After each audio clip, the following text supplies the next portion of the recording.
गुलमार्ग के जंगल में सुनहरी चिड़िया अपने माता पिता के साथ रहती थी। उसका पिता कालू कौवा जंगल में अखबार बेचता था। एक दिन कालू कौवा जब अखबार बेचने जा रहा था, अचानक वो बेहोश होकर गिर जाता है। अरे सुनहरी, जल्दी इधर आ, देख तेरे पिताजी बेहोश हो गए हैं। कालू जी, क्या हो गया आपको? अभी अभी तो आप अच्छे भले थे, अपनी आंखें खोलिए कालू जी। माँ, तुम रोना बंद करो, हम पिताजी को लेकर अस्पताल चलते हैं। दोनों माँ बेटी कालू को लेकर अस्पताल पहुँचती हैं। वहाँ चेकअप के बाद उन्हें पता चलता है कि कालू का आधा शरीर काम करना बंद कर चुका है। तब तक आप लोग कमेंट पे बताएं 67 - 49 कितने होते हैं। बहन जी, मैंने कुछ दवाइयाँ लिख दी हैं, आप इन्हें समय से देते रहिएगा। ईश्वर ने चाहा तो जल्दी ही ठीक हो जाएंगे।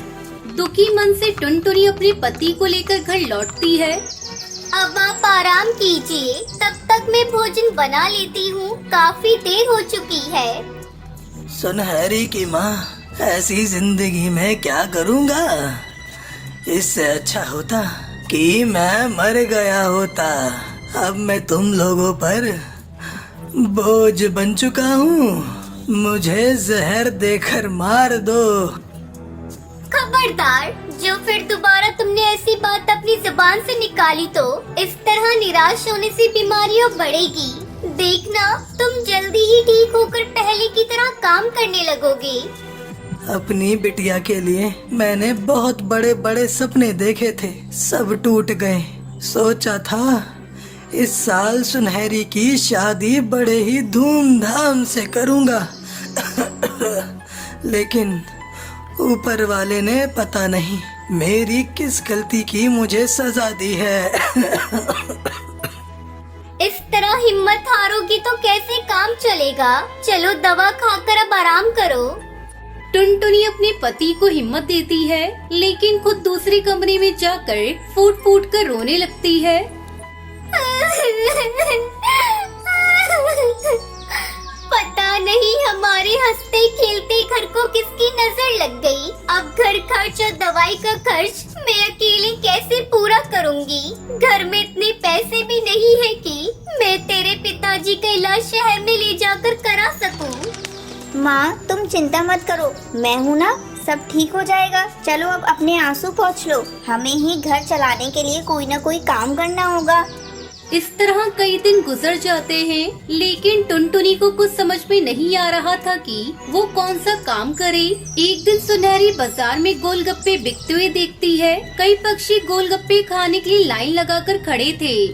आज पिताजी के लिए मैं पानी पूरी खरीद कर घर ले जाती हूँ। कल ही मुझे बता रहे थे, दवा खा खा कर मुँह का स्वाद बिगड़ गया है। सुनहरी चिड़िया गोलगप्पे लेकर घर पहुँचती है। अरे, ये तेरे हाथ में क्या है? माँ, ये गोलगप्पे हैं, मैं पिताजी के लिए लेकर आई हूँ। इसे खाकर उन्हें अच्छा लगेगा। नहीं बेटा, बाजार की बनी हुई चीजें उनके लिए ठीक नहीं। मैं अभी घर में पड़ी हुई सब्जियों से ऐसे ही पानी पूरी बनाकर तैयार कर देती हूँ। टुनटुनी कुछ देर में पानी पूरी बनाकर सुनहरी को देती है। अरे सुनहरी, जरा इसे चक्कर बता, कैसी बनी है? पानी पूरी खाकर सुनहरी कहती है, अरे माँ, ये तो बहुत स्वादिष्ट है। ऐसा करते हैं, कल से तुम ऐसे ही पानी पूरी बनाना, हम दोनों मिलकर पानी पूरी बेचेंगे। अगले दिन से सुनहरी अपनी माँ के साथ मिलकर पानी पूरी बेचने लगती है। टुनटुनी चिड़िया की बनाई हुई पानी पूरी ग्राहकों को बहुत पसंद आती है। इस तरह सुनहरी और टुनटुनी पानी पूरी बेचकर अपना घर खर्च अच्छी तरह से चलाने लगती है और पूरा परिवार खुशी खुशी रहने लगता है। ये कहानी है राजस्थान के जंगल में रहने वाली गरीब टुनटुनी चिड़िया और उसकी दो मासूम बेटियों की। टुनटुनी चिड़िया का पति कालू कौवा बहुत ज्यादा शराब पीता था। वो सारा दिन शराब के नशे में ही रहता था और कुछ भी काम नहीं करता था। दूसरी तरफ टुनटुनी चिड़िया चाहकर भी खुद घर से बाहर काम के लिए नहीं जा सकती थी, क्योंकि अपनी बच्चियों को वो किसी के भरोसे नहीं छोड़ सकती थी। लेकिन बच्चियों का पेट भरने के लिए उसे कुछ तो करना ही था। इसके लिए टुनटुनी चिड़िया ने अपने घर के बाहर ही एक बड़ा पाव का ठेला लगाना शुरू कर दिया। वड़ा पाव ले लो, वड़ा पाव, ताजा ताजा सबसे सस्ता वड़ा पाव ले लो। तभी थोड़ी देर बाद कालू कौवा टुनटुनी के ठेले पर आता है। ए चल जल्दी से 2 वड़ा पाव लेकर आ। आज मेरे दोस्त ने विलायती शराब दी है, वो भी आने वाला है, दोनों साथ बैठकर पियेंगे। ए जो कालू, कुछ तो शर्म करो, घर में 2 बच्चियां हैं और तुम शराब पियोगे उनके सामने। और एक बात साफ साफ सुन लो, ये वड़ा पाव बेचने के लिए है, ना कि शराब के साथ तुम्हारे चखने के लिए। अच्छा जुबान चलाती है तू, है? रुक अभी बिकवाता हूँ तेरे वड़ा पाव। कालू कौवा टुनटुनी चिड़िया का वड़ा पाव का ठेला पलट देता है, जिससे सारे वड़ा पाव जमीन पर गिर जाते हैं और ज्यादातर वड़ा पाव पास की नदी में गिर जाते हैं। अब वो बेचने लायक बिल्कुल भी नहीं थे। ले अब बेच। और सुन मेरी बात, तू और तेरी वो मनहूस बेटियां सब की सब निकलो मेरे घर से। तुम लोगों की कोई जरूरत नहीं है मेरे घर में। एक बेटा मांगा था, वो तो तू दे नहीं पाई। इन 2 मनहूसों को मर दिया मेरे सर पर। जरा ये बताओ, कौन सी जिम्मेदारी पूरी की है?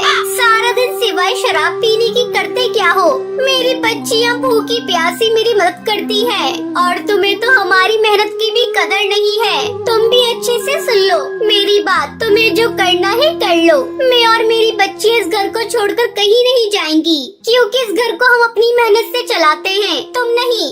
तेरी इतनी हिम्मत है, मुझसे जुबान लड़ाएगी तू? आज मैं तुझे जिंदा नहीं छोड़ूंगा। कालू कौवा टुनटुनी चिड़िया के पर पकड़कर उसे घर के अंदर ले जाता है और फिर उसे बुरी तरह से पीटने लगता है। दोनों बच्चे ये सब देखकर सहम गई। सबसे बड़ी बेटी टूनी चिड़िया ने किसी तरह हिम्मत करके अपने पिता को रोकने की कोशिश की। नहीं पापा, मत मारो माँ को, ऐसा मत करो, छोड़ दो माँ को। कालू कौवा गुस्से में टूनी चिड़िया को भी धक्का दे देता है, जिस वजह से टूनी को गहरी चोट लग जाती है। वहीं उसका दोस्त बाहर आ चुका था और कालू कौवा अपनी शराब की बोतल लेकर उसके साथ घर से बाहर जाने लगा। अरे आ गया दोस्त, चल यार बाहर ही चलकर पीते हैं। इन मनहूसों ने तो सारा मूड ही खराब कर दिया। अरे कहाँ जा रही हो? टूनी को कितनी चोट लगी है, मेरे साथ चलो, इसे डॉक्टर के पास लेकर जाना होगा।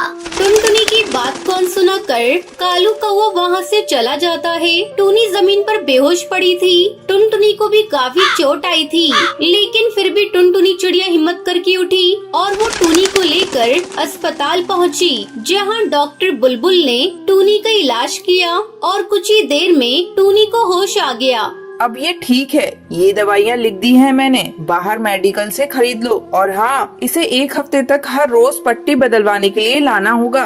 टुनटुनी चिड़िया डॉक्टर से दवाई की पर्ची लेकर उसे देखने लगती है। पर्ची देखते हुए उसकी आंखों से आंसू बह रहे थे। ये देखकर डॉक्टर बुलबुल ने टुनटुनी चिड़िया से कहा, क्या हुआ, तुम रो क्यों रही हो? कोई परेशानी है क्या? मैडम जी, मैं बहुत गरीब हूँ, 2 छोटी बच्चियाँ हैं मेरी और मेरा पति सारा दिन शराब पी के पड़ा रहता है। मेरी बच्ची की इस हालत का जिम्मेदार भी वही है। मेरे पास बिल्कुल पैसे नहीं हैं। समझ नहीं आ रहा कि अपनी बच्ची के लिए दवाइयाँ कैसे खरीदूंगी। ये कहकर टुनटुनी चिड़िया जोर जोर से रोने लगती है। डॉक्टर बुलबुल को टुनटुनी पर दया आ जाती है। वो अपने पास से टुनटुनी चिड़िया को सारी दवाइयाँ दे देती है, वो भी मुफ्त में। मैडम जी, आप नहीं जानती आपने मेरी कितनी बड़ी मदद की है। मैं आपका ये एहसान कैसे चुकाऊंगी? इतना मत सोचो। अच्छा ये बताओ, तुम्हारे घर का खर्चा कैसे चलता है? अपनी बच्चियों को स्कूल भेजती हो कि नहीं? कहाँ से मैडम जी, पेट भर खिला भी नहीं पाती तो स्कूल कहाँ से भेजूंगी? आपको बताया तो था, मेरा पति कोई काम नहीं करता, उल्टा मेरी कमाई भी शराब पर उड़ा देता है। अच्छा, और तुम क्या काम करती हो वैसे? वड़ा पाव को ठेला लगाती हूँ, लेकिन आज तो वो भी इस करम जले ने सड़क पर पलट दिया। कल बेचने के लिए कुछ भी नहीं है मेरे पास, पता नहीं क्या होगा। अच्छा तुम चिंता मत करो, वैसे तुम बड़ा पाव अच्छा बनाती हो ना, क्यों ना मेरे हॉस्पिटल के बाहर ही तुम बड़ा पाव बेचो। हॉस्पिटल में रुकने वाले सभी डॉक्टर पक्षी तुम्हारे बड़ा पाव खरीद लेंगे और तुम्हारा काम भी अच्छा हो जाएगा। आप सच कह रही है मैडम जी, ये तो बहुत ही अच्छा हो जाएगा। हाँ, लेकिन सबसे अच्छा तब होगा जब तुम अपनी बच्चियों को पढ़ने के लिए स्कूल भेजोगी। पक्का मैडम जी, मैं अपनी बच्चियों का कल से ही एक अच्छे स्कूल में दाखिला करा दूंगी। अब टुनटुनी चिड़िया डॉक्टर बुलबुल की मदद से वड़ा पाव का ठेला हॉस्पिटल के पास लगा लेती है और अपनी बच्चियों का दाखिला अच्छे स्कूल में करवा देती है और खुशी खुशी अपनी बच्चियों के साथ एक नया घोंसला बनाकर उसमें रहने लगती है।